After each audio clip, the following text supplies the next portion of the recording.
It's been talking in the dark. Sorry about that, everyone. Suspiciously 4 minutes of the Transportation Commission meeting, public record was missing. It wasn't suspicious, I swear. I happened to the former commissioners. Can we Where's proceed? Skylar? Are we out on now? You're out on. Okay. Yes. Should we do the vote again, or are we okay? Where you're fine. Okay. We have Corey's taking the minutes by hand, we're fine. Okay. Okay, so it's been, the amendment's been moved and seconded and approved. With that, then we also need to approve as a commission the consent calendar itself. So, and this includes everyone who's here. Sorry for all the rigmarole. So all in favor of approving tonight's consent calendar, say aye. Aye. Aye. All opposed? Great, and that carries. Thank you very much for all of that, and thank you for the amendment to the meeting minutes. Okay, so next are our regular agenda items. For these items, we'll receive a presentation, and commissioners will have a chance to ask clarifying questions about the presentation and staff report. Please hold all comments and discussion until after we hear the public comment. Commissioners must be open to new ideas and listen to the public comment. After that, we can then discuss the item and provide our own comments. I'll hand this back over to Jennifer, and the first item is our introduction to new commissioners. And Great, thank you, Brooke. So we have 4 new commissioners and actually 4 new ASUCD representatives. It's a time for old commissioners and new commissioners to get to meet each other. Brooke has an icebreaker question for everyone, and this is more of like a kind of a fun opportunity to get to know each other. So I'll hand it off to you, Brooke. okay, so I think we'll probably have everybody introduce themselves so that we all know each other a little bit better. So I'll just start down here with Mark. If each of you, and I didn't make this very difficult or that weird, just your name, how long you've lived here in Davis, why you were interested in serving on the commission, and what is your favorite place or activity in Davis? Okay, my name is Mark Hussing. I've lived in Davis for 11 years, in California for 20. I was born and raised in the Netherlands on streets that still look a little different than they are here. And before I moved to Davis, I didn't even bother to bike in Davis. I actually do like to bike. My job is on campus. I'm faculty, I teach, and I am a climate advocate, and there's a clear through line between so many things, climate and housing and transportation, that this to me seemed like a natural extension of my lived experiences and my ability to advocate. So I joined the commission to try and shape that discussion. Raymond Pasquale. It's my first day on the commission. I've lived in Davis, well, so far for almost 2 years, but total of about 6 or so from my prior life. Proud UC Davis Law grad. I'm very interested in active transportation and mass transit. I've worked for the Bay Area Rapid Transit District for about 10 years now. Love biking, occasionally a transit rider, gardening, and just enjoying Davis. Yeah. Thank you. Thank you, Eric Johnson. Let's see, that's my name. What was the second thing I was supposed to say? Oh, How long I've been in how long you Davis. been in Davis? We moved here last July, but my wife has worked here for over 10 years in Davis, and we've spent a lot of time here because of that. We have a lot of connections in Davis. We lived in Midtown, Sacramento before that for 15 years. I worked in the legislature for 12 of those 15 years on the Assembly Transportation Committee and the Senate Transportation Committee. I just find transportation policy endlessly fascinating and fun, and would love to dedicate several hours, once a month in the evening to talking about it with whomever wants to talk about it, and this looks like a fun place to do that. I also, and my favorite place in Davis is just the green belts. They're just so cool. I just think that's so nice. I love that about this city. I'll tell you one other thing.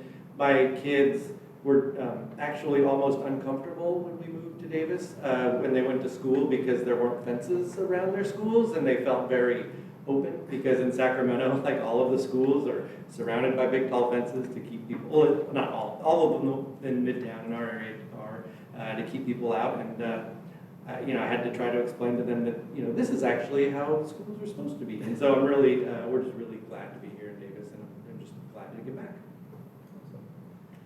I'm Brooke Ostrom, and I've lived in Davis now for the last 25 years, and a number of years before that, off and on for school.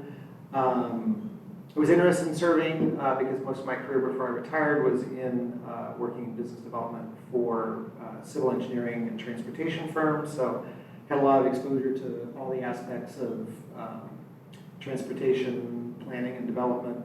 Worked on environmental documents, a lot of other things related to transportation. And plus, when I lived in Midtown, I lived in Midtown Sacramento for a number of years and worked on the development of the Neighborhood Preservation Transportation Plan in Davis, which developed a traffic calming system for downtown Sacramento that was eventually used in a lot of other neighborhoods in Sacramento. So we spent a lot of time working on the grassroots side of transportation and got very interested in how transportation planning and implementation really affects the health of neighborhoods and cities. So that was one of the things that really drove me to be interested in serving on the commission. And my favorite place for activity in Davis, probably my favorite activity is the trivia nights on Monday and Wednesday at two of our favorite places here in Davis. So, yeah. Brett. First, thank you for joining the commission. I appreciate you being willing to donate your time to this, and I'd be very surprised if you didn't find it worthwhile. I definitely find it worthwhile. I've been biking in Davis for over 50 years. First as a young person, spending my summer at my grandparents', and then as a full-time resident for the past 25 years. I was on the city council for 8, and I believe for maybe all but one of those years, I was the liaison to the first was the Bike Commission, and then was Street Safety Commission, then combined in the Bicycle Transportation Street Safety Commission, and I couldn't resist, after being away from City Council for a few years, to actually volunteer to be on the commission instead of the liaison to the commission. My fundamental belief is Davis can do better with the infrastructure and policies around biking, walking, transit, and and we can do that in a collaborative way. I've enjoyed working with Jennifer for many of those years. And favorite place in Davis, I don't know, I must admit I'm a partial to Russell bike path headed towards Winters. That's always been kind of a pleasant space for me to be in, but thank you. Yeah, hi everyone, my name's Nick. I've lived in Davis for 6 years now, and let's see, I was interested in joining the commission, just have like a interest in transportation policy that just kind of developed, and also an avid biker, and use that as my main mode of transit to get around. So yeah, just interested in like making that continue to be good and get even better in the city here.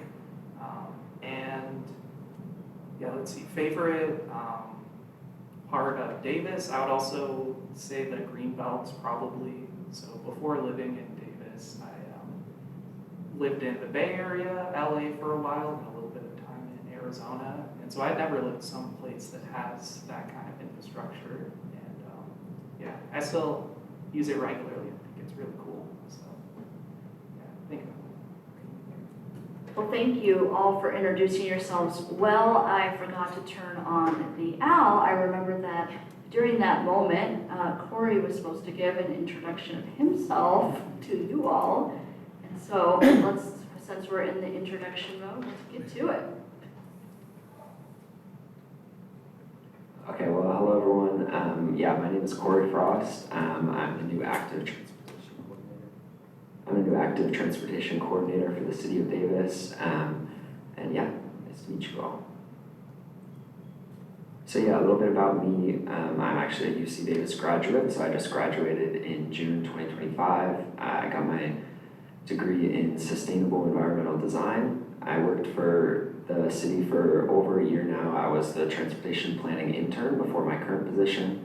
I've also been a research assistant on numerous occasions. So when I went to the University of Oregon in Eugene, I was doing sidewalk quality research. And more recently at UC Davis, I was doing research with a professor on urban heat inequality. And on top of that, I'm also just very passionate about bikes. I bike to the grocery store, I bike to work, I kind of bike everywhere. On the weekends, I go on long rides out to winters, things like that. So really everything about my life is kind of around bikes, which I love. So a little bit about my role. I develop and implement projects, programs, and policies that prioritize biking and walking. I strengthen and build upon Davis's nationally recognized culture of active transportation, and I advance equity, sustainability, and public health through thoughtful and inclusive transportation planning. So a little bit about my vision for the program. It's pretty simple. It's building on the successful programs and initiatives that are already in place and expanding on that by implementing new projects, programs, and policies that support our traffic safety goals. So a little bit about my goals for the year. We're working on an update to the Davis bike map. I'm hoping to complete that soon. In addition, complete the bicycle and pedestrian wayfinding project, assist in developing the new active transportation plan that Jennifer mentioned, creating a social media safety campaign, expanding access to bike education classes for all ages and skill levels in Davis, having more bike valets at community events like the one we have at Celebrate Davis, installing additional lights in a pinch vending machines throughout Davis, and modernizing the bike parking ordinance to accommodate emerging micromobility technologies. So thank you for letting me introduce myself. If you do have any questions, feel free to reach out. My email is cfrost@thecityofdavis.org. Thank you. Great, thank you, Corey, and thank you to all our new commissioners and continuing commissioners. So the next item, regular item, is the election of a chair and vice chair. So Jennifer, I'll turn it over to you. Great. Brooke has served as your chair of the Transportation Commission since September of 2024. And previously to that, he was the chair of the Bicycling Street Safety Transportation Commission. He is allowed to be nominated for the chair. Chairs can only serve to a maximum of 2 consecutive terms. Since he's only served right now 1 on the Transportation Commission, he could be reelected. We do not have a vice chair. Our vice chair was Andy Ferrillo, and he has subsequently moved away. So we have 2. We need to elect a chair and a vice chair, and then the roles and responsibilities. The role of the chair is to preside over all the meetings. Brooke and I and the vice chair are going to have, or whoever the chair is, will have monthly meetings where we go over the agenda and discuss items. And then sometimes the chair is responsible for signing and authorizing letters or correspondences between the city and other agencies. And then the role of the vice chair is, when the chair is not available, is to preside and be the chair of the meeting. And also attend the monthly meetings. So that's it. So now I'm going to leave it up to you guys to appoint a new chair and vice chair. Okay, so I guess at this point, if anyone is interested in serving as chair or interested in nominating someone as chair. Do we need to do public comment on this item? So, good question. Oh, we could do public, yeah, sure, Yeah. you could open up. Sorry. Or clarifying questions and then public comment. Yeah, so are there any clarifying questions for staff regarding the nominations or election? No. Do we have any public comment related to this item? No public comment, so that would all open it up for discussion from commissioners. I make a motion that Brooke continue to be the chair of this commission.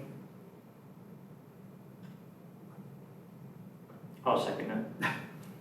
I'm happy to do that. If someone else would like to do it, I'm happy to have them do it, but if you'd like me to continue doing this, I'm be happy to do that as well.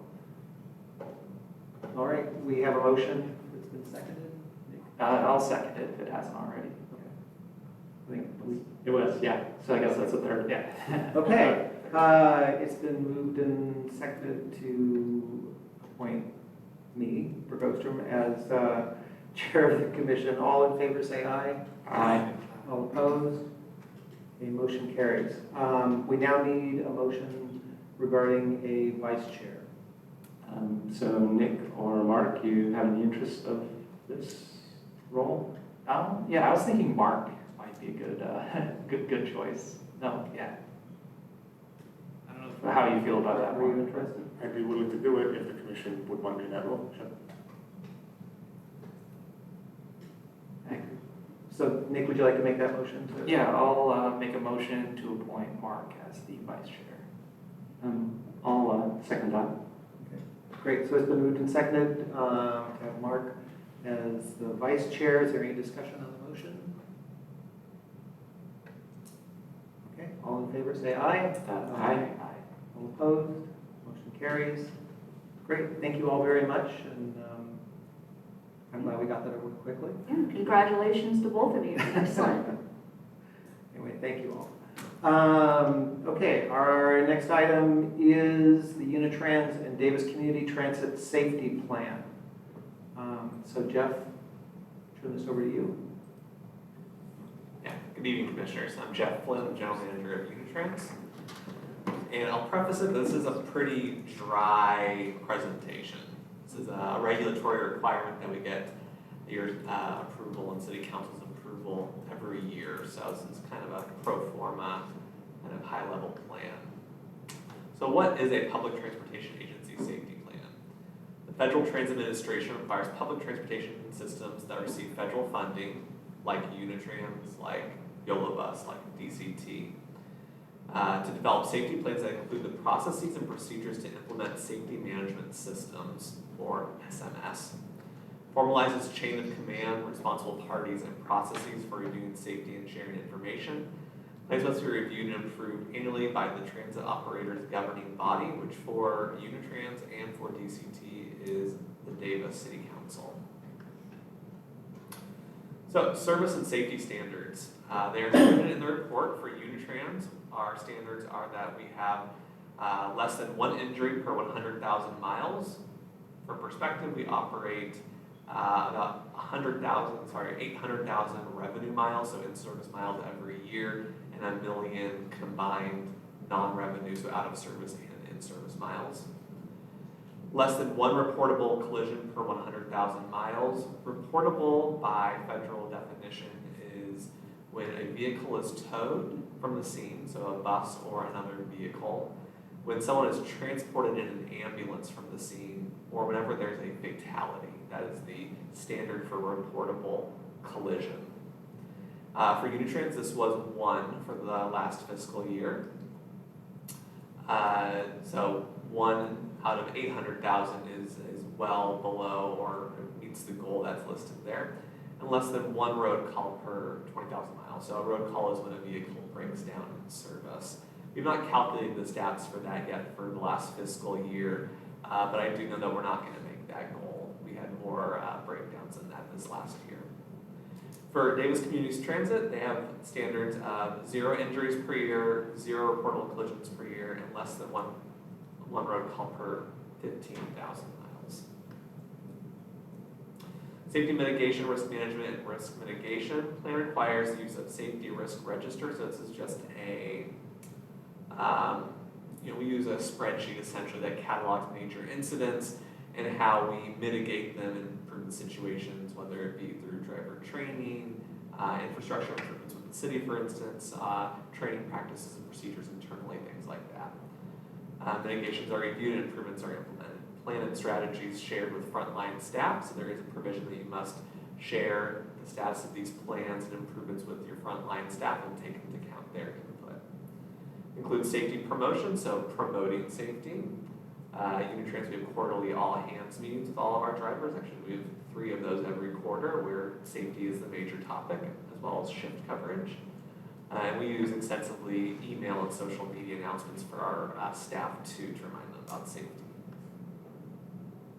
So changes for this year, there's a new requirement this year that you must review and mitigate and as well as report operator and staff assaults. This includes physical assaults, which are someone actually getting physically touched by somebody else, and non-physical, so something is thrown but doesn't hit you, use of racial slurs, things like that are non-physical assaults.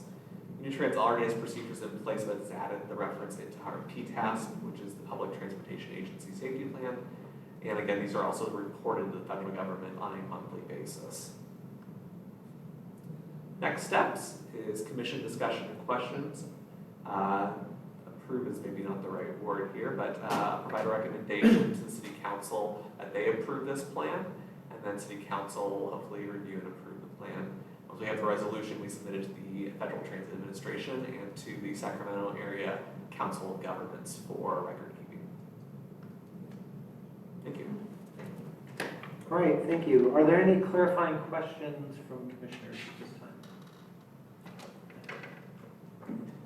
Thank you for that presentation. You just, real quick, you mentioned that there were more breakdowns than you were hoping for. Do we have any idea what those, why? What's the? Yeah, this standard of 20,000 miles was approved through our short-range transit plan from over a decade ago.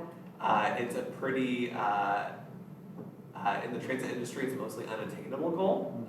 It's a much lower one, it's much more common. That'll be reviewed as part of our short-range transit plan update that's happening right now with the city to perhaps have a more realistic and goal and one that's more online with our peers. So our performance has been mostly towards 10,000 miles, which is much more on par with industry standard.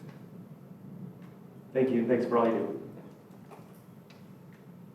Other clarifying questions from commissioners? Okay, with that, we'll open up for public comment. Is there any public comment on this item? Seeing that there is no public comment, I'll open it for discussion by commissioners. Mark? Yeah, maybe these are just clarifying questions. First, thanks for the presentation. One question, you mentioned that you're required to report reportable collisions involving either a vehicle having to be towed from the scene and or an individual having to be transported off the scene by medical transportation. Does Unitrans collect information on collisions that don't rise to that reportable standard, and would it be possible for you to share that? I understand that's not shared out according to reporting standards to the federal organizations, but at the same time it will be informative to have that. And with that, some benchmarking as to how do we do compared to neighboring transit authority locations. Just maybe for future instances, I think that will provide some reference. The other question is, or maybe it's just a question. Clearly, it's not okay if staff at Unitrans buses is subject to any of these assaults, whether verbal, physical, etc., etc. Is your sense, and it's a sense of the folks on your staff, that this has been a problem and is rising? Can you kind of comment on how big of a problem is this? I'm curious to know. Yeah, so for the first question, so we track any incident, including whenever we hop a curb or whenever we have like a G-force event, which is like when you have a harsh braking event. So we have an extensive database of incidents. And as part of our SRTP, we can review, we asked the consultants, Jennifer, to review performance in line with peers. So yeah, we can do that. For the assaults one, that is something, so that was something that's been a big focus of the previous federal administration and continues in this one. So my perception is that this is something that's becoming nationally more of a problem and also locally. So we had our first operator assault, physical assault, about 4 years ago. That was really unheard of in our 50-plus year history. You'll see now that we have protective barriers in all of our vehicles, which for a service like Unitrans, you wouldn't necessarily expect to see devices like that. Physical assaults, are rare, but we do see an increase in riders who, some of our unhoused population in the city who ride the buses a lot, who can get, verbal with the operators and say some not so nice things to them and offensive things. And those are generally, do appear to be, have grown in the last 5 years. Maybe that's not, thank you for sharing that. That's of course never okay. I hope that we're doing a good job collecting data on this, including staff, perceived safety. And maybe I'll make a comment here in general that it goes beyond just transit and just how we deal with each other on roads, period. We've had a discussion on how we deal or how we try and protect people who are sometimes putting their lives, their bodies on the line, I think specifically crossing guards. I'm glad to hear that you're developing standards here, trying to report this, but also usually with the goal of doing something about this. And maybe a friendly suggestion is that we can just do 2 birds, 1 stone here, and not, in addition to having to do this for our public transit staff, that we also do this for everybody, city workers, and crossing guards who are finding themselves on the public streets and should never ever be exposed to any of this stuff. And once we do it for transit, we might as well maybe consider drawing a wider scope here. And I guess the example that comes to mind here is I think Nebraska just passed a law that basically is meant to protect vulnerable road users. And this includes a large number of people, including city employees and transit authority employees, I think. And I think it would unfortunately appear to be necessary to make clear to the general public that this is never okay and that we are signaling this is a problem in transit, but also beyond that. And we are taking it serious, and we're committed to try and do something about this. There's no easy solutions here sometimes, but sometimes calling it a problem is where it starts. So thanks for that. Thank you, Mark. Any other discussion from commissioners? Comments? If there's, Yeah, just briefly, we understand this is sort of a check-the-box exercise, and there can be some, that doesn't mean that it's not important, it's very important. I would just maybe just reach out to Jennifer that because we have the Transportation Commission is the result of a merger of 2 commissions, perhaps it's already planned, but it would be nice to learn more about Unitrans, sort of basic statistics, ridership, plans for, different lines or reducing lines, or just, as I said, obviously this is an important thing to do, but it'd be great to learn more about what Unitrans is doing and what they hope to do, and just so that we're kind of up to speed on that. I would appreciate an item like that at some point during the year, but you probably already have it planned. It's in October. Yes, so stay tuned. okay, if there's, Raymond? I just had a quick question about the Davis Community Transit Safety Plan. It looks fine. I just noticed that the CSO was the city's HR director. And, as regulation requires that, the CSOs be fully qualified to oversee the SMS for the recipient. Is the HR director, does this individual have like specific transit experience to conduct that type of oversight? I can't respond to the city. I am not sure what the HR director has, but if he has appointed himself as that, I would imagine that he does, but I can look into that. It was just something I spotted, but the plan looks. We do have, let me look into the audience because we have some DCT folks, so they might know. Now we have the follow the president. We'll follow. Thank you. What I'd add is that oftentimes safety resides in HR in small places like Davis, so that might be the nexus, is that the safety function for the city resides for everything under HR. That's just my commentary, I don't know. Okay, I think our action here is that we need a motion to recommend approval to the city council of the report as it's been presented, with the comments that were made by commissioners. So moved. Okay, it's been moved and Second. second. Mark, thank you for the second. Is there any discussion on the motion? Okay, there's no discussion. All in favor say aye. Aye. All opposed? Motion carries. Okay, thank you. And we will move on to our next presentation, the Unitrans program of projects. Right. I'll be waiting in the foyer and you can sort of wave and I'll come back in after the We'll set up a session's over. flare when you can come back.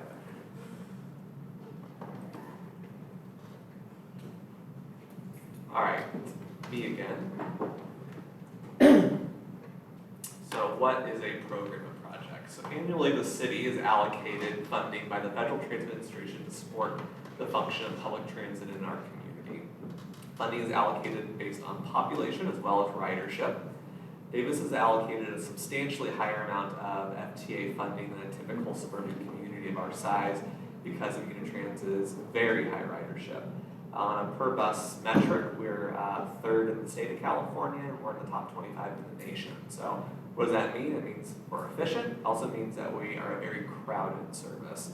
If we are on par with crowding like LA Metro, San Francisco, and big urban centers across the nation. The city and Unitrans work together to produce a funding plan which must have a public hearing, which we'll do today, and be approved by the city council. So the typical annual apportionment for the city of Davis is around $3.5 million every year, but through the bipartisan infrastructure law, the formal term for that is the IIJA, the Infrastructure Investment and Jobs Act. It's now basically doubled, it's almost doubled for the life of the IIJA. The law temporarily increases formula funding, so the funds that come annually to the city of Davis based on population and ridership through next year to support transit infrastructure and service. It's intended to temporarily pay for cost increases due to high inflation, to temporarily fund transition to zero emission technology, and allows the city to allocate more state funding that's typically dedicated to transit on public works projects. The funds have historically been used to support daily operations of Unitrans, YOLO Bus, as well as purchase DCT and Unitrans vehicles and support Unitrans's infrastructure programs, including our transition to zero emission vehicles. So for the fiscal year that we're asking for, this is fiscal year 25. We're still in the federal fiscal year 25.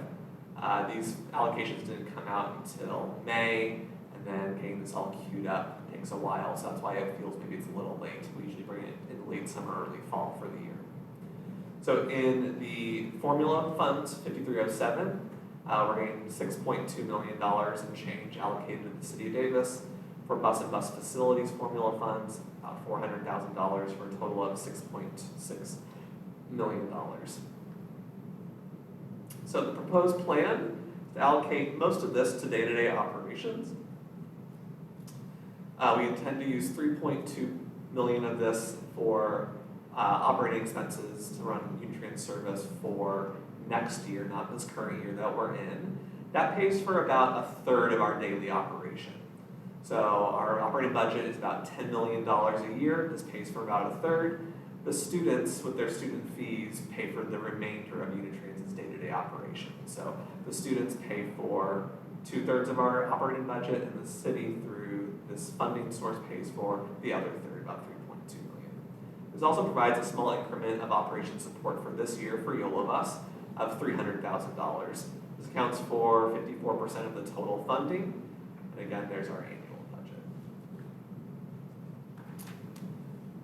Unitrans is on the pathway of converting our fleet to an 100% zero emission fleet. This is a requirement of the state of California, but because of the city and the university's strong support and priorities here, we're moving much more aggressively than the state requires. Right now, a third of our fleet is already zero emission, which is much more than our peers in the Sacramento region and most of the Bay Area as well, for bus operators. We are planning on doing our second phase of electrification, which is to electrify another third of our bus fleet. This project, to do the infrastructure, we're proposing to allocate $1.2 million for this project. It's a $10 million project. It will fund the design and construction of 16 new charging stations at our facility and related improvements. This project with this $1.2 million is fully funded. However, big caveat here is that the federal funding landscape has changed in recent months. Part of the funding is discretionary, so we won $1.6 million last year in a competitive program through the federal government for this project. That funding is currently under review. So we will hopefully still get awarded that funding, but that funding, as well as other funding related to green infrastructure, is currently under review by the current administration. We are purchasing our first electric double-decker buses. So this is to purchase 2 electric double-decker buses that are supposed to arrive in 2028. These are the first 2 buses that will be served by the infrastructure that you saw on the slide before this. We're proposing to allocate about $400,000 to this project. This project is a $4.4 million project. It is 90% funded. Next year, we intend to fund that last 10% through the federal program. Single deck purchases. For those who don't know, we have a fleet of about 50 buses. Only 4 of them are those modern double decks. The remainder are single deck buses, as you see running around the town. So for the 16 charging stations in phase 2, we're doing 2 double decker buses and 14 single deck buses. So we are allocating over $500,000 in this funding round to these buses. It's a $15 million project, and this is a big lift, finding $15 million. So at this point, only 30% of the program is funded. However, us at Unitrans, we're always looking under every rock for funding for this. So we squirrel away money very regularly for these bus purchases. Vintage bus rehab, we have 3 of the historic London double-deckers still that still operate in service sometimes around town. However, as of this calendar year, 2 of the 3 are no longer compliant with California air quality regulations. As a result, they are limited to 1,000 miles a year only. So we are planning to retrofit one of the buses with a modern engine so it can be compliant again, so we can continue to run this in regular service. We'll also modernize the bus, make it last longer. It's a 75-year-old vehicle, it needs a new engine. Because the vehicle's age and the fact that it's made mostly of wood and engines have changed a lot, we expect this to be a pretty expensive project. So about $500,000 will be allocated to it, and through this funding round, this will be 100% funded.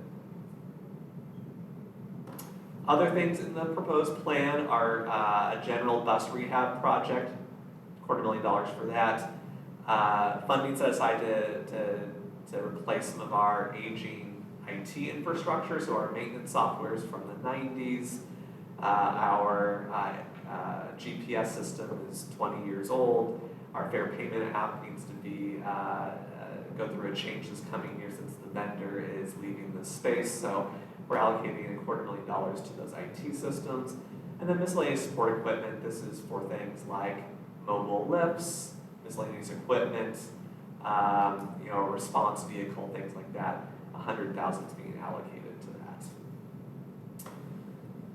that. In addition, through this staff report, we're allocating some transit state of good repair funding, which comes through the state. We're proposing to put a lot of that into bus stop improvements. So FY 25 and 26 funding of about $150,000 each is proposed for bus stop improvements throughout the city.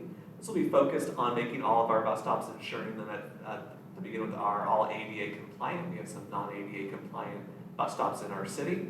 And then general improvements like better passenger amenities. Also, a small allocation is being reprogrammed to fund bus stop improvements from electric buses. This is leftover funding from electric buses that's being repurposed. So the next steps are to open it up to you as the commission for questions, comments, clarifying questions, conduct a public hearing, and then provide a recommendation to the city council.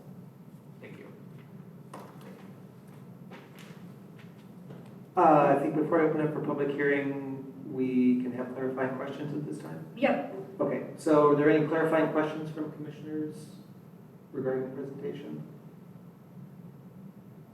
Okay, if there's no clarifying questions, I'm going to open the public hearing on the Unitrans program of projects. We'll take public comment at this time. Sorry about that. Hi, I'm Gary Sandler, a Davis resident.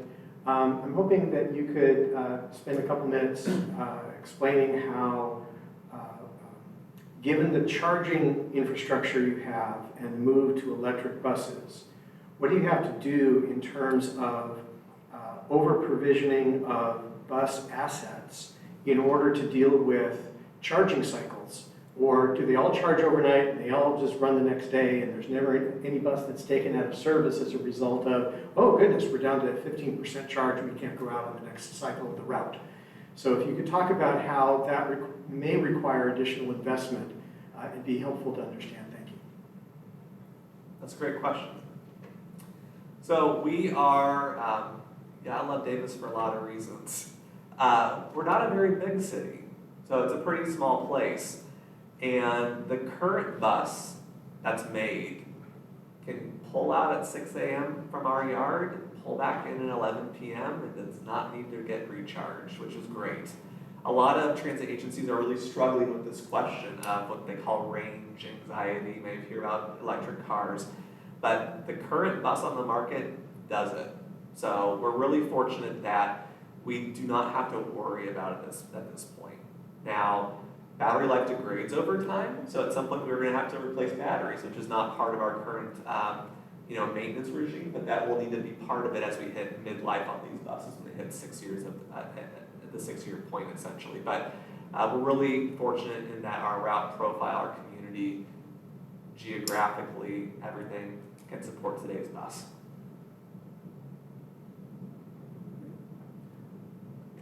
Is there any other public comment at this time? If there's no more public comment, I will open it up for discussions from commissioners. Mark? Let me jump in there with a follow-up question, because I think you talked in general terms on how range is an issue, and it's fantastic. What are the numbers here? And what is the range on today's bus that clearly is sufficient? And related to that, with our current charging infrastructure, the charging infrastructure you're proposing to build out, what is the recharge time of those batteries? Like from a 50% depleted battery back to 100%, or maybe 90% is your standard, assuming it's in the back on the road, whatever the most efficient mode of operation is. Yeah. So, repeat the first part of the question again. So manufacturer specs, what's the range of these things? Yeah, so the manufacturer said it's a 525 kilowatt hour battery. Okay. And it can last, the manufacturer says, 225 to 250 miles. Our max bus is only doing 200 a day. Okay, fantastic. That answers that question. Yeah, so our chargers right now in the phase 1, the 14 charging stations we have, they're 150 kilowatt hour charges. 525 divided by 150, takes about 3.5 hours to go from 0 to 100 with the current infrastructure. Now in the chargers for phase 2, they're 360, so they'll be much faster in the newer infrastructure. Okay, fantastic. So that means today's infrastructure is already more than ample to do Correct. exactly this. Yeah. Related question then to this, vehicle to grid. Are the new buses that we're purchasing capable of supporting that also within, like a 500 kilowatt hour battery, it's a significant battery, that 5 times the average US electric vehicle battery size. You can power some stuff with that if you're in a pinch, and we're going to be in pinches sometimes when it comes to like heat events, power outages, etc. Like there's an asset here, both in terms of emergency, but also in terms of being able to use those batteries, particularly during the off hours, and monetize some of that investment. Are we ready to be able to do that once the state has moved beyond piloting that technology of vehicle to grid? Because we are operating a fleet on a route that's short enough where we might have a couple hours to be able to do that. Yeah, we haven't yet, but as part of high-level discussions, as part of phase 3, which will start towards the end of the decade, we'll be looking more into that type of issue. we have a large compressed natural gas fueling facility on our site, which will become largely obsolete by the early to mid 2030s. We've thought about that as being a possible location for more battery storage, where we take advantage of cheaper electricity rates during the day to charge up those batteries and then charge the fleet when the so at this point, no, we have not, but it's part of what we're supposed to be discussing as part of phase 3, the final phase of our project. So if I may advise, for whatever it's worth, I think this technology, as you are alluding to, is already moving so much faster than the general public realizes. I think this space is moving so fast that I think it would behoove us to be ready to be compatible with that, because I think that this is moving pleasantly fast, that by the time that it becomes possible, we don't want to be caught out with infrastructure that doesn't allow it. Yeah. Thank you. Other comments? Thank you. Thanks for the presentation again. I have 2 questions, and they're not related, so I'm going to just ask one and then I'll ask a second. First of all, as you mentioned, we're getting a whole bunch more money because of the IIJA for now. I am wondering, and I'm sure this is true, that you're spending the extra dollars on things that aren't operating expenses that we would have to backfill or would be hard to backfill if and when that money goes away? Yeah, so we've really supercharged the zero emission transition projects with that money. So it was intended as one of the uses for it, so we're using that to go forward as quickly as possible. We'll see what happens in the next year or so. It definitely looked like it. I just wanted to double check. And then second, as you already mentioned, you some of the projects you've already gotten some grant awards for. I'm just curious, how do you go about seeking grant funding? There's a lot of competitive grant funding opportunities in the state, and used to be at the federal level. Do you have like an internal grant writer, or you write them yourself, or how does that work? Yeah, so we're a small administration. So in an administration, there's only 3 of us. So me and Terry Sheets are our grant writers. What we typically do is I take the first crack at the grant, and then Terry gussies it up. We have a very good track record. The last 8 years, we've not lost once. I think that's gonna change now. So we've been under some favorable conditions for a while, but we pursue state, federal, and local programs. So by local I mean regional. So SACOG, the regional planning and funding entity, does a lot of funding programs. We work with them extensively in their programs. The air districts do a lot of programs. So phase 1, which was the first 14 charging stations, that was $20 million in infrastructure and buses, and it was a Frankenstein of funding sources. So it was, air district, it was federal, it was state, it was UC Davis, it was everything. So we go after every pot of money because, you can't let them pass. You got to throw your hat in, and it might be a no, but if you get a lot of these programs, after you got a couple no's, they give you a yes, but you got to keep on trying. Great, thank you. So I have a couple questions. One, with these investments into new buses, I'm curious what happens to, are they replacing buses that are existing in the system, or just getting added to that? Yeah, so all the buses are replacement buses. We don't have any money for expansion at this point, although the SRTP will look at expansion scenarios. When you accept money from the federal government for buses, which most of all public transit fleets across the nation are funded through mostly federal dollars, you tell the federal government that if you take that money, you're going to hold the bus onto the bus for at least 12 years.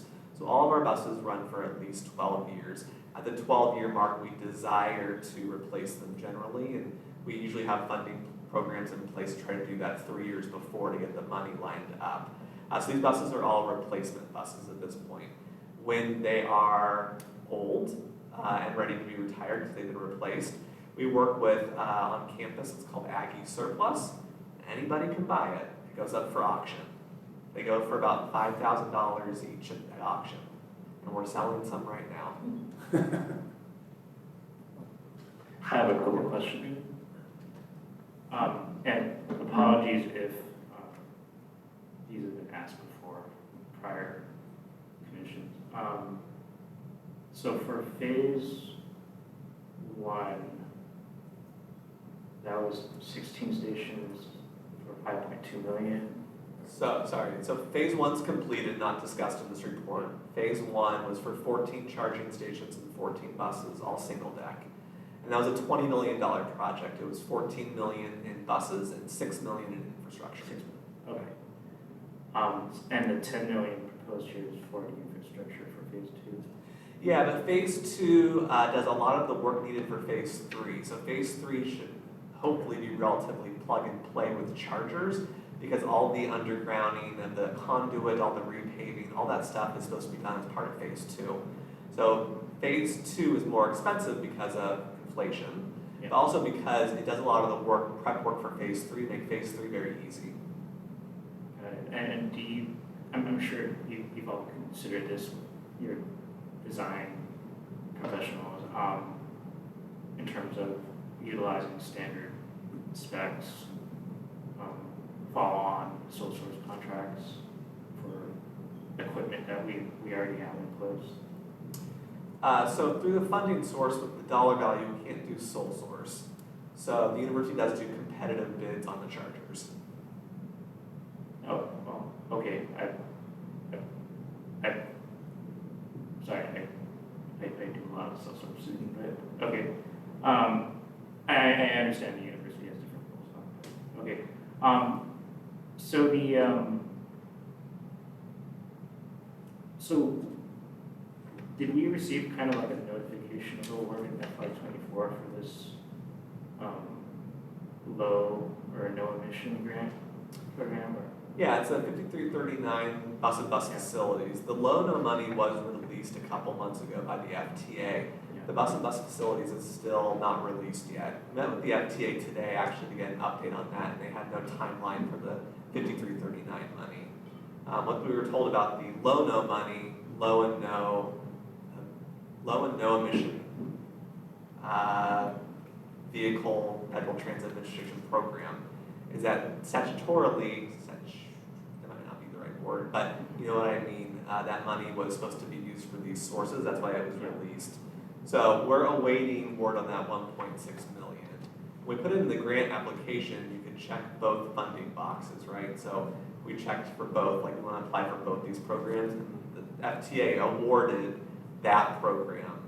Unfortunately, at this point, now we don't have a word on if it's going to be allocated or not, but it was announced in 2024 that the city of Davis is getting this money, but now through the FTA, they've not released it.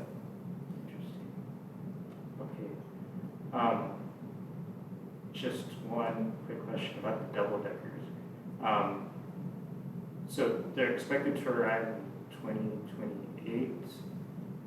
Were there, like, I don't know, option, or was there a competitive process, or were these just options exercised, or? Yeah, so because we are a pretty small operator, we don't do our own bus procurements, we join other joint procurements, right? So this one's through a Washington State joint procurement, which is what Vegas is using, what Seattle is using, obviously, and a bunch of other operators. So it is not a near, like it's still 3 years away to get these buses. You know, double-decker buses are very common in America, and so there's no permanent production line for American-made, Buy American-compliant double-decker buses. So the company that makes these, Alexander Dennis, has to stand up a production facility for this run of buses for Vegas, Seattle, us, and others. That facility was just opened up this last, I think the ribbon cutting was a month ago. So that facility's now stood up, and now they're going to do the production, and then they're going to close it. So. Thank you. Yeah, no, I was just going to say, you know, to the extent that O&M costs can be, you know, reduced, standardized, I would definitely look into sole sourcing through the same manufacturer that you have in place right now. Again, I know that university probably has different procedures, but that's from my experience, it's been possible to do a lot of follow-ons due to patent data restrictions and, substantial duplication causing, unacceptable delay, reasoning, justification. Yeah. Thank you. Had a quick question about the bus station, or bus stop improvements. So is that money that will go to the city to design those, so that the city will be taking over those bus stop improvement plans? Indeed. In fact, we're going to be putting a new bus stop at Westerness in Arlington with a new sidewalk, a bus shelter, a little retaining wall, and some lighting. So a lot of that money is going to go towards that. We received a few ADA complaints about that location, so we're fixing it. Great. The university doesn't have, right of way, so that money just goes to the city to take care of these issues. We create a sub-recipient agreement between our agencies, and then the money gets shifted. I have a follow-up question about the bus stops. We had an agenda item, I don't know, a while back, 6 months ago, maybe something like that, about ADA compliance and bus stops. I don't know if you remember that. If there's any updates on that. Yeah, many of them have been addressed. In fact, the number of bus stops that are no longer ADA compliant has been reduced significantly. What did you say, 10? I think that's due to infrastructure problems, we're down to 2 or 3. 2 or 3. So we're doing really good. And we have a lot more red curve out. Great. Is there any other discussion or questions from commissioners? Okay, again, as part of the public hearing, we need to recommend approval to the city council of the report as presented with the commissioner's commentary. Is there a Yeah, I move to recommend to advise the city council to, with the discussion that we had, the comments we made. Is there a second? Yeah, a second. All right, is there any discussion on the motion? Okay, with that, all in favor say aye. Aye. All opposed? Motion carries. All right, I think we can invite Brett back in. Jeff's going to invite Okay. Brett, come back. Thank you very much, Jeff. Appreciate your presentations. And then I guess we need to close the public hearing and reopen the meeting. Is that? Oh, I think the public hearing's been closed. Okay. We're good. We're good. Okay. Just wait for Brett to get to his seat and we'll start our next item. Yeah.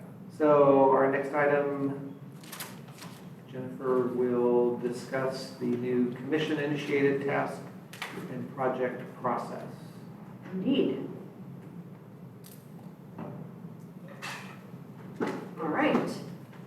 This item has been long coming. In 2024, the City Council adopted a new process, and now it's time to, they started conversations about it, and then it's been recently adopted, so now it's time to get this new process implemented and in place for our commission. So the purpose of this new commission-initiated process is to create clear and consistent paths for all commissioners to initiate items to put on the agenda. It gives staff clarity on what items the City Council would like the commission to advise on, and it provides the City Council with better understanding of what our commissions are working on. So one of the parts of the commission-initiated task process is the meeting calendar. For us, we've already started the meeting calendar. It's our new task calendar, which I've adopted many months ago, so we're already doing that. We also have aligned our calendar with the council legislative schedule. Last year, we took recess in August. That's when City Council took recess. This year, we took recess in July because that's when City Council took recess. And so we've aligned our schedule in that way. And then we don't hold meetings unless we have business to conduct. All right, there are 3 types of projects or items that come to the commission. One is council assigned or council subcommittee assigned, and those are top priority. If the council gives you guys a task, we need to deal with it as soon as possible. The other type of task or project that we see are city staff projects. So we bring you policies and guidelines and development projects, so we want you to provide recommendations and input on. And then the third is what we're really going to be focusing on tonight, is those commission-initiated tasks and projects. So what is a commission-initiated task project? It is an item that has not been requested by the council to look at. Staff has no plan of moving that item forward, and the commission wants to take action and make a recommendation on a matter that's not already assigned. So say that you hear about, I'm just going to use this as an example, like a development project's happening, and this commission wants to have a voice on that project. If it's not planning on coming to the commission, you can request for it to come to the commission through this process. And the following one is, what is a commission-initiated task? It's when the commission needs to use city resources, significant staff time and budget. And then the definition of significant staff time in this process is more than 2 hours of staff time. All right, what is not a commission-initiated task?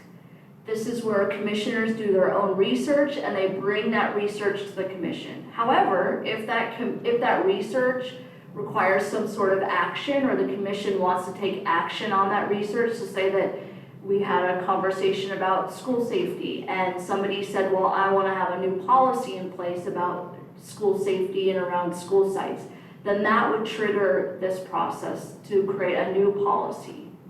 Another not commission-initiated task is education and informational presentations. The origination of that school safety conversation was education. You know, what is the city doing right now, right? And then items brought before city staff by council and the subcommittee. So these are just the generic items that we tend to bring to you. So those are not commission-initiated tasks.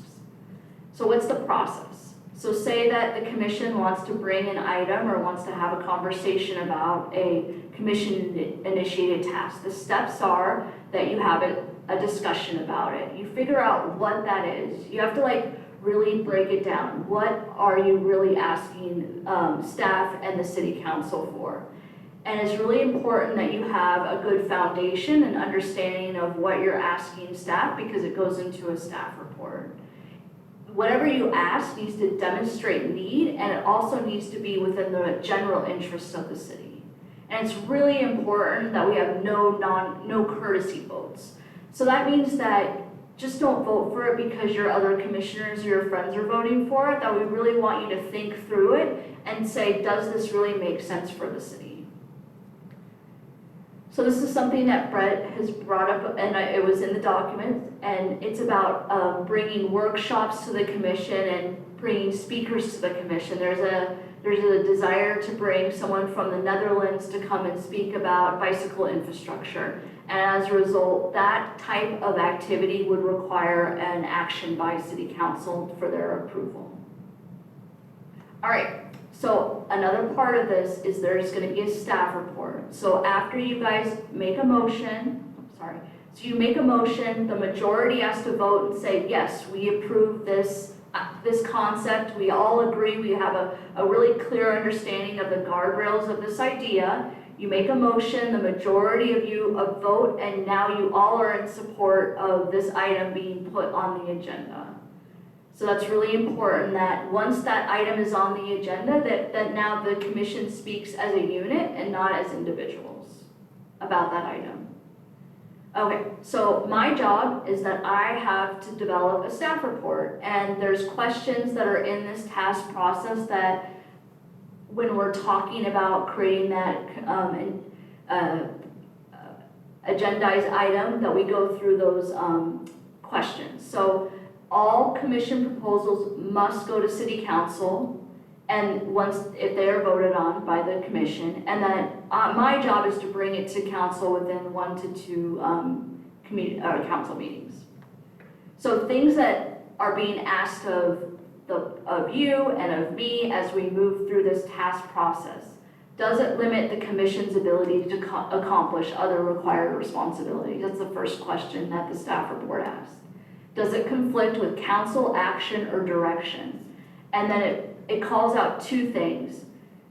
Does the task project should not include items that the council has already taken action on?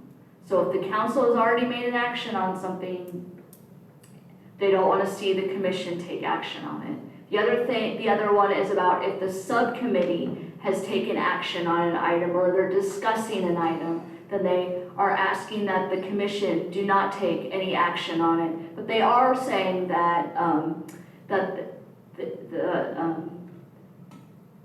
they want, if the commission might want to work on it, there's an opportunity, but they just need to know that you're interested, and then maybe they can give you the opportunity to also work on it. All right, so staff should make so this is one of my jobs when you bring an item through, is that I have to make every attempt to identify conflict during the initial commission discussion, and then also figure out how it relates to existing things that are happening, capital improvement projects, other departmental projects, master plans, other projects, goals, the city's budget, department work plan, council direction. What is going on within the city, and how does that project affect all those things? All right. I'm also supposed to know, figure out, is it within the commission's scope and responsibility? Is it in alignment with or contribute to the further goals and objectives? Can it be completed within the proposed timeline? Does it require phases or smaller discrete steps? Is it achievable with valuable resources, both monetary and non-monetary?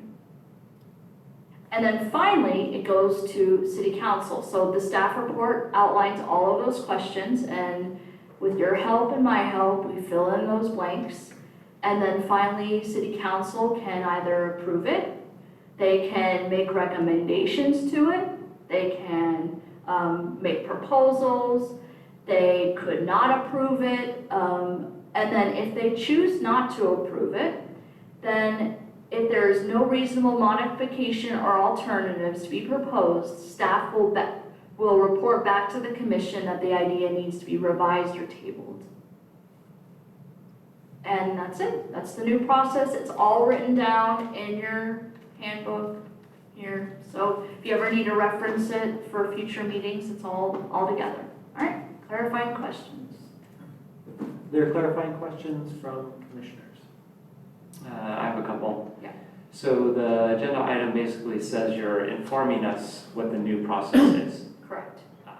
But are you asking for feedback tonight?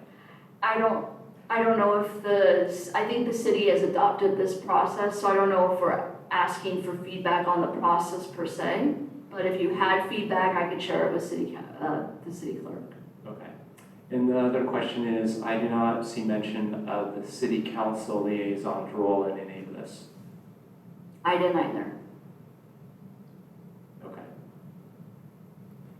Those are my clarifying questions. Thank you. Are there other clarifying questions from commissioners?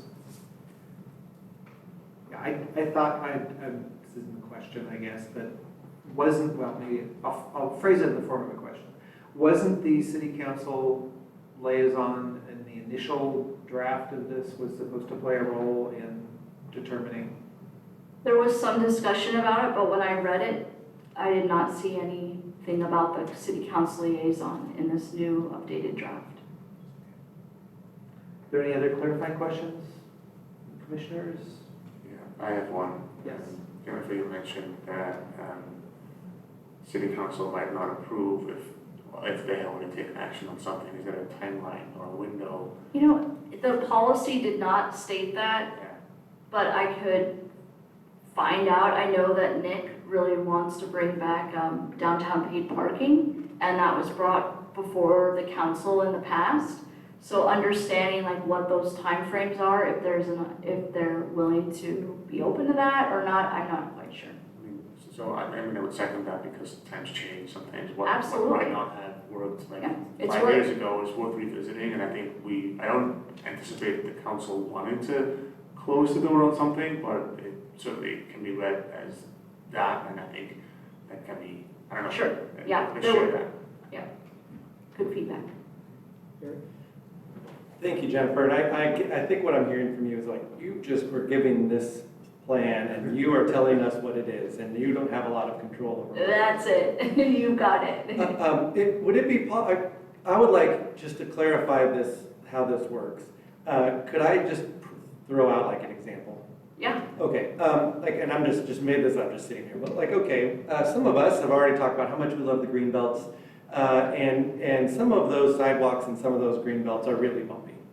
And maybe we want to say, you know what, we want to learn, we want to ask, or we want to get into how much would it cost, or what could we do to help fix that? And so like, I might throw that out as a thing, an item that we might want to do, and you'd be like, oh, this goes through this process. And then you would say, well, let me just walk through it real quick and see if I got it. And then you can correct me all the times. Yeah. You might say, oh, that's actually not in our jurisdiction, that's in parks, because it's actually parks. Or you might say, well, that's, that we've already looked into that, that's part of our CIP. Or, so there's a lot of understanding that you have to have for any of the ideas that that we may or may not bring to begin with. It's like for the first step. So in that, if that's true, it seems like it's true, would it behoove us to talk with staff about these issues ahead of the meeting instead of just drop them on you in a meeting and hope that you catch it and be like, oh wait, that was in the CIP? Yeah, I mean, that would be great, right? Okay. Yes, anything that you want to consider in advance and I need to do some research on the history of, I would be very open to that idea, yes. And then, so let's say that was an okay thing for us to look at. Then the next thing is you have to write a staff report within, well, first we discuss it and we really kind of develop the parameters of what we're really looking for. And then you would have to write a report, and then you take it to the city council. And then the city council can say, you know what, they could say, well, we think this is really parks and not transportation. Or they could say, this is a swell idea, I think they should look into this. That's like the next branch of the question of whether or not this is going to happen. Like, let's say this was my idea, do I get to participate in the city council discussion about that? Like maybe I come as a public commenter, or? Oh yeah, you can absolutely always come as a public commenter, but these items are going to go in the consent agenda for the city council, and that is not an opportunity to really do public comment unless a council member pulls the item. But when we have the conversation about what items you want to bring, we really need to flush it out. Like you were saying about the green belts, right? Who's responsible for them, right? What about funding mechanisms? What does the city have in place to already pay for them? So I think the first step is asking, hey Jennifer, let's do an informational item about the green belts and how they're maintained. And so we can have a base understanding of that. And then if there's something that triggers your head after that, and like, oh, well, maybe we need this new policy, or maybe we need to encourage city council to do X or Y or Z, then I would think that would be the next step versus just jumping to a commission initiated task. And this is not an issue that I actually wanted to bring, I'm just using it as an example. But I got you. Now, I feel like I understand the process a little better. Thank you for your time. Yeah, no problem. What I'm going to do, since we're kind of getting more in the discussion area here, let's close clarifying questions, and then if there's any public comment at this time. Do you have any public comment? Being the last remaining member of the public. So if there's no public comment, then yeah, we'll just open this up for discussion. So if there is more discussion by commissioners, Jennifer is very kindly answering our questions on this well-established policy. Is there any other commissioner discussion on this? Yeah, I have some. Can you put slide 5 back up, please?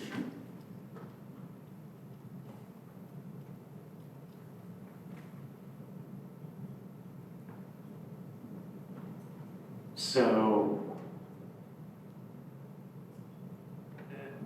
this is not an all four triggers this. This is, one of the four.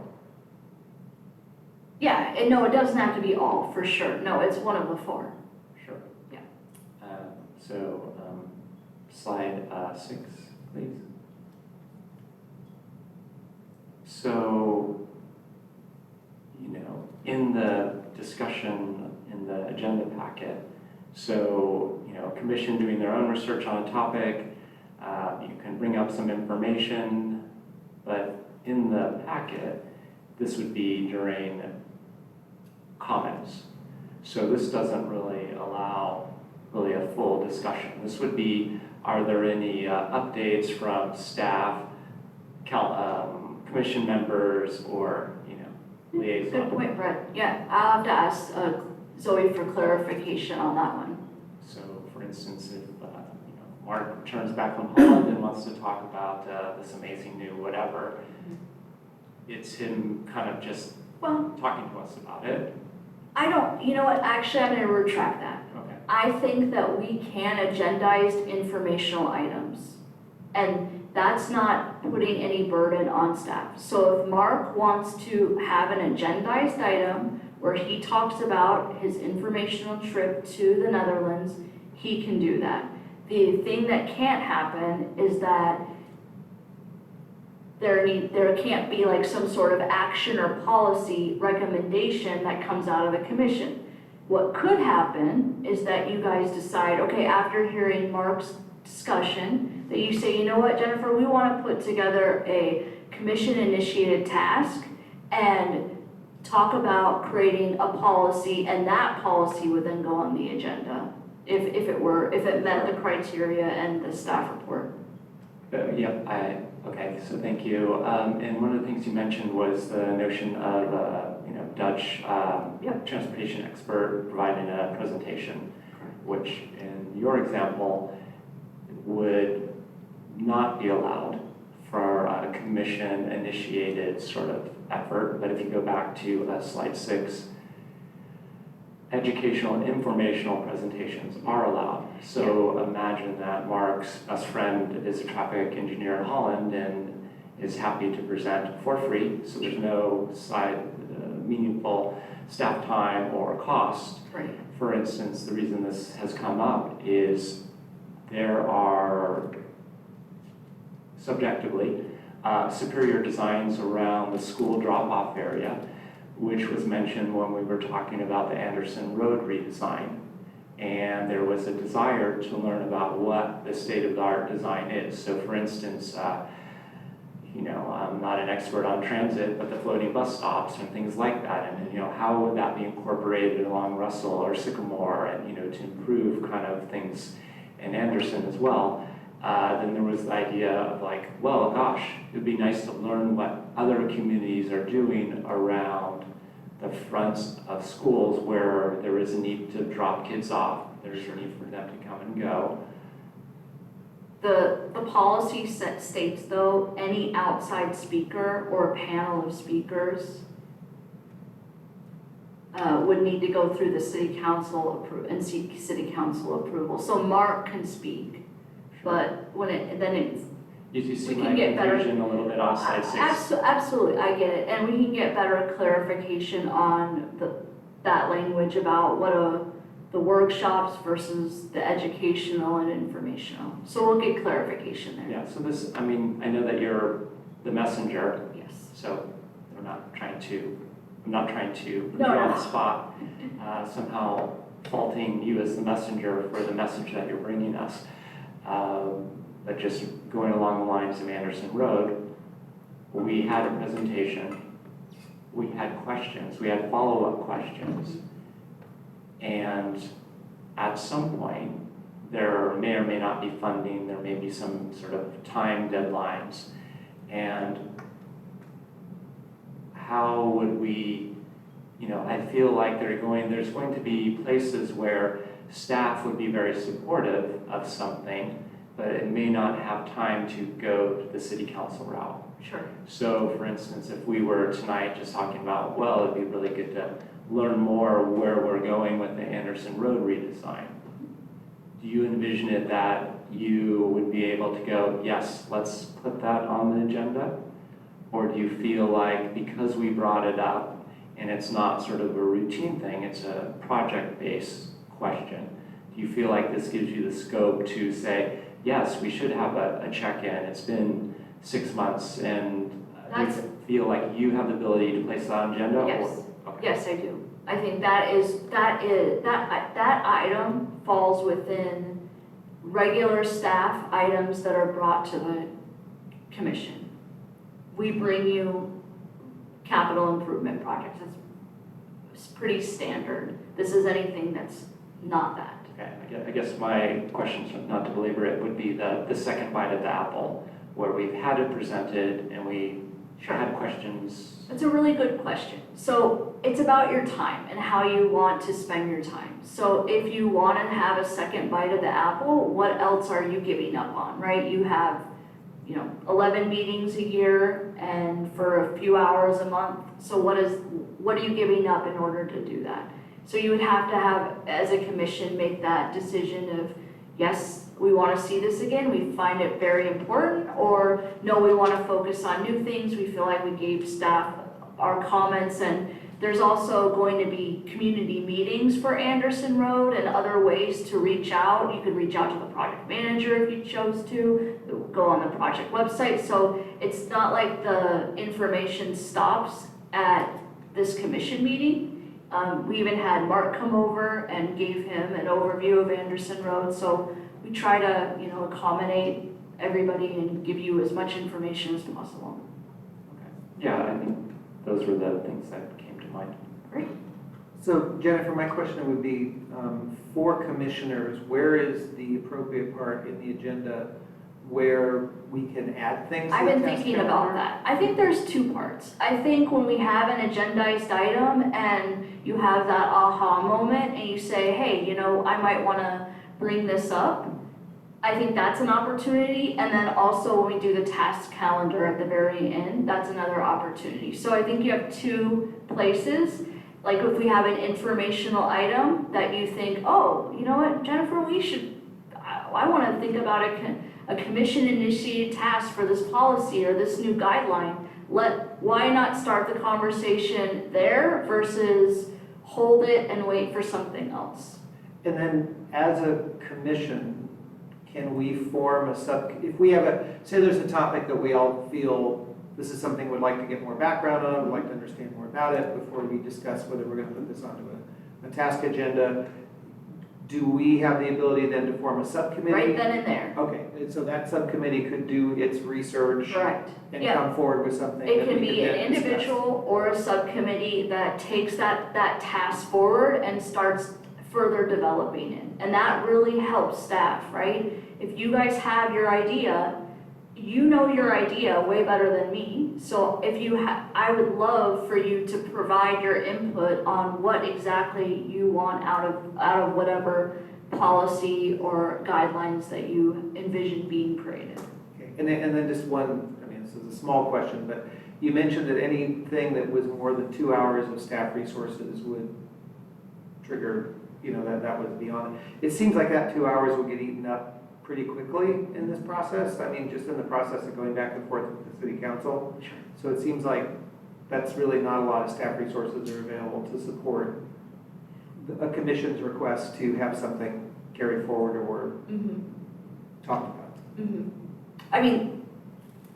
It's what's in the guidelines. Yeah, no, I know. I guess it's just kind of Yeah, I know. 2 hours seems like, I think that the reason for that is that they made the staff report like a checkbox, so they tried to make it as easy as possible for us to implement, and they don't want to waste, and I don't mean to be rude, but they don't want to waste staff's time on things that aren't going to go anywhere, Yeah. right? And no, so and I understand that, but I'm that's just saying, it. for any of these things, there could be a lot of coordination required. Sure. It just seems like it would. And that could be having that subcommittee and you guys kind of having those conversations early on and then bringing something to me. And even before the commission meeting, say, hey, we're interested in X, and I could do some research on, do we have anything like this in the city? What's going on? And help guide that. Okay, thank you. Yep. Okay, is there any other discussion from commissioners? All right, new policy. Thank you very much for presenting that. We appreciate it. So that's our last regular item. So we'll move on to our task calendar. Great. And just to familiarize yourself with this is the new task calendar that has our function, our purpose, and then this box actually has all of the annual things that we do, like election of chair and vice chair. What we saw today was a version of the proposed fare and service changes. Because we're doing this short-range transit plan, we're not doing that this year, but generally that would happen in April. Then the program of projects was August. Title VI happens every 3 years, and that is an FTA requirement, and that'll be come back in 2026. The annual speed hump program that Ryan does, that'll be coming in April. Our annual Safe Routes to School and Active Transportation program, we're trying to do those updates in January. And then what you saw today was the Unitrans and DCT annual safety plan, and again, those are gonna happen annually in August. So it gives us that framework of what we can expect of standard items. And as a space for subcommittees, at this time, we don't have any. And then this is our meeting calendar. I'm gonna scroll down here so we can talk about what has happened. So in June, we did not have a quorum, and then July, we were in recess. So today's August, we had new commissioner introductions, elections, 2 items from Unitrans, and then our training on commission-initiated tasks. In September, if the planning department has the general plan, existing conditions, transportation section complete, we will be bringing that item to you for review. That is dependent on that. If that does not happen, then we might not have an agenda item for September. In October, we have a lot going on. We have the short-range transit plan update, which connects with the public outreach part of that project. So we're gonna have a lot of public outreach in our community with Unitrans and DCT, looking at proposed new routes and lines. In addition to that, we have 2 development projects that we're going to be bringing to you, Village Farms Davis and Willow Grove, and we're gonna be looking at the mitigation measures related to safety and circulation. And then November and December, we have not filled in yet, and these are the potential items, which are wayfinding and bike map, which are things that Corey's working on. Updates to transportation grants, all of the grants that the city has applied for, their status. Update on Mace Boulevard, short-range transit plan recommendation for approval to City Council. Cal Boulevard redesign, we're going to be adding a cycle track from essentially Richards I-80 all the way to Research Park along Cal on the south side, and that is a grant-funded project. We're bringing that, and then when we begin the active transportation plan, we're gonna have a lot of outreach and engagement as a part of that. And then in addition, one thing I forgot to share, is that with the general plan update, there's going to be a subcommittee that's going to be put together with commissioners. On August 19th, there's an agenda item that's going to City Council. That item includes an application process for all commissioners who are interested to fill out and say that they would like to be a part of the general plan subcommittee. Those applicants will be reviewed by City Council, and then they're going to select the subcommittee members for the general plan update. So that is that. All right, thank you, Jennifer. Are there any clarifying questions regarding the task calendar? I do have one clarifying question, actually. For the 2 transportation studies that are coming in October, how early can we get the staff reports for those to review the mitigation measures? Because that's going to be a lot of... So what I've done for you is we're working on tables for the mitigation measures. We're working on a map that shows both projects on top of each other. We have to wait for the Willow Grove EIR to be public. Once the Willow Grove EIR is public, then we would have both sets of mitigation measures. And I'll talk with Ryan about the earliest we can provide the list of all of those mitigation measures. Okay, I think that'd be really helpful for the Sure. commission. Yeah, it's gonna be a lot. Any other clarifying questions? Okay, is there any public comment on the agenda? Please join us. Hi, I'm still Gary Sandler, Davis resident. If we could get added, you might want to consider adding to the items with no set date, update on 14th Street redevelopment. Because 14th Street was going to have restriping done and some other stuff in front of the school and the library and all that. So, but I noticed it wasn't listed. Thank you. Yeah, thank you. Great, thank Oh, you. I can send you all an update on that tomorrow. That would be good. You yeah. too, Gary. Yeah, that's a very good comment. I mean, that is a project that we reviewed, and it would be good to know where it's going. We used to include in the packet a list of all of the capital improvement projects and their update. If there's a desire to bring that back into the packet, we can. I will make that. Okay, easy. Is there consensus among the commission? Would you like to see? Yes, I think we'd like to see that. Great. Great. Since there's probably no other public comment, is there any more discussion regarding the task agenda? Eric? Yes, thank you. I would like to just talk about the September, the Commission Business Subcommittee discussion. I think what I heard you say was if we don't get the general plan update information that we need from the planning department in time for the September meeting, then we won't have a September meeting? Is that? That is correct. Okay, I would just like to, I think the subcommittee discussion is really important. I hope that if we can't get the general plan update in time, maybe we can do something else so that we can have, I mean, there are all these things that aren't set on a, have no set date. Sure. Is there anything we could put in there? So, because if we don't, it's not gonna be October because we're gonna be busy. So now we're talking November. I just think that like, I don't some of think- us will be, Yeah. like long into our term already, and we would like to kind of get, if we're gonna have subcommittees, to kind of get them started. I hear you. I don't think any of the potential items right now are ready to move forward in September. And I hear you. I'll talk with Ryan about it. I'll talk with Ryan about it. I hear you, the desire to get that moving forward, and hopefully we will have the general plan update then. Okay, thank you. Cool. Great. Any other discussion? Do you like the new screens? Or the TVs?